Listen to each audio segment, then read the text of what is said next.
Habig pinakadako nga bulak sa kalibutan, pila ka species sang Rafflesia ang makitaan sa kabukiran sang Antique. Ilipinagid sa San Remigio kag Sibalom. Kilala nga mabaho nga sahi sang bulak. Ini ang hindi naman upang para ang Rafflesia ang mangin atraksyon sa mga lugar kung sa diin ini nagatubo. Sa banwa sang Sibalom makitaan ang duha ka sahi sini, ang Rafflesia speciosa kag Rafflesia lobata. Sunog ganay sa tourism officer sang banwa nga si Rodel Esler, ang presensya sini nga bulak ang nagdala sang dako nga oportunidad sa turismo. Sa karon, ang Rafflesia ang nahamtang sa Sibalom Natural Park kung sa diin ginapasiguro nga ini ang maproteheran kadungan sa tinutuyo sini nga mangin atraksyon sa mga bisita. Mga kapuso, makapunta sa mga aga, Municipal Tourism Officer sang Sibalom Antique para istorya ng benepisyo sang presensya sang bulak nga Rafflesia sa mga banwa. Si Mr. Rodel Esler. Sir Rodel, good morning. Good morning, Attorney Syed. Good morning, mga kapuso. Kamusta ka mo dira sa Sibalom Antique?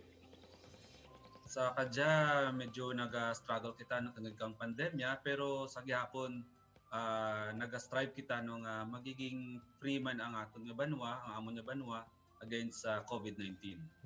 I hope everybody's safe. Amo gina ay tinguan ta ini nga malampawasan ining pandemya. Pero istoryan sa subong nga aga ining about sa Rafflesia, no? The biggest world's biggest flower, no? Sang sanon nyo na diskubrihan sa Rodel nga may Rafflesia gali dira sa inyo nga banwa? Ang Rafflesia sa kadya ginagamit rin kang bilog nga probinsya, pero una dyan na-diskubrihan dyan mismo sa banwa kang Sibalom. Kang tuig 2000, pagi sa sangka organisasyon ginatawag nga The Antique Outdoors. So ang diyang Antique Outdoors, nagtugro kang report no, sa atin nga sangka Filipino scientist man nga taga Sibalom man, kag tana ang nagpangaran kang una-una gid nga species kang Rafflesia amo dya ang speciosa. Siya nagpapangalan So, means nga mo man ang ipapangalan niya. The speciosa means special people of Antique. I see. Anong pinasahi? Anong unique, no? Magluwas na balaan nga world's biggest flower ini. Anong unique sa Rafflesia? Ang Rafflesia kung sa amon nga pag-intindi no sa part kang mga environmentalist no, simbolo dia kang conservation. Kay tungod nga ang diyang bulak no nga largest flower in the whole world, sensitibo dya mo. So kinahanglan nami man ang imo nga pag-protect kang imo nga environment no. Dya makita mo sa 200 meters above sea level. So bihina dya nga matubo sa mga lowland areas. So kinahanglan ka dya sa upland areas kag kung sa diin may nagatubo nga host plant no, ang ginatawag natin nga alupidan. So sa subong, no, ano ang mga species ang Rafflesia ang nagatulubo dira sa inyo nga banwa? Common darwa ka bilog no, ang lobata, Rafflesia lobata kag ang Rafflesia speciosa. Ang kinaibanan da ang Rafflesia speciosa medyo bahel kag nami gawa ang kortena, ang lobata gamay kag ang iba man ang itsura na gid no. Kag pero may pareho sa nga dapog nga mabaho. Let's talk about ining aspeto sang turismo. Ano ang mga nangin benepisyo sining Rafflesia sa Sibalom? Although subong nga pandemya, wala gawa turista, pero kung nadumduman nyo sa adto, ano nangin epekto sa naibaluan sa tanan nga damo gali diraya sang Rafflesia sa inyo banwa? Nagbukas ang amon nga turismo kang year 2000 sa tuig man no, nga nadiskubrihan ang diyang Rafflesia.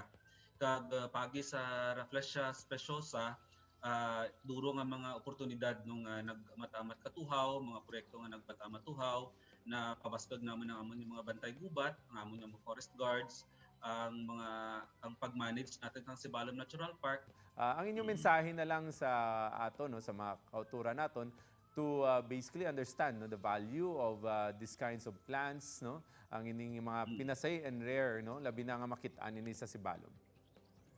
Na-encourage naman gani ang amon mismo lokal no nga pag lantpagid mag-agtugid sa bukid ka maglantaw kay mas nami nga promotion kung mag-abot ko sa ibang mga lugar, especially outside the Philippines, mga mas ay ang Sibalom may Rafflesia, ikaw nakakita ko wala no kati wala akong nakagto.